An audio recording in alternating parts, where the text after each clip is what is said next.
Pakain at pagpapakain. Dalawang bagay ang dapat tugunan sa pagpapakain ng nawalay na inahin.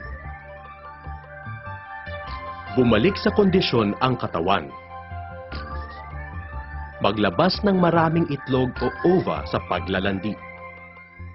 Sa araw ng pagwalay, huwag magpakain ng anuman. Painumin lang ng tubig upang matuyo ang gatas. Ito ay ginagawa din upang sadyaing ma-stress ang inahin at mapadali ang pagbalik nito sa paglalandi. Sa ikadalawang araw ng pagkawalay, mag-flushing. Bigyan ng 3 kilograms ng Mama Pro Developer kada araw hanggang muling pakastahan ang inahin. Ito ay ginagawa upang makuha ang tamang timbang ng inahin bago makastahan. Malaki din ang maitutulong nito para madagdagan ang itlog na ilalabas ng inahin.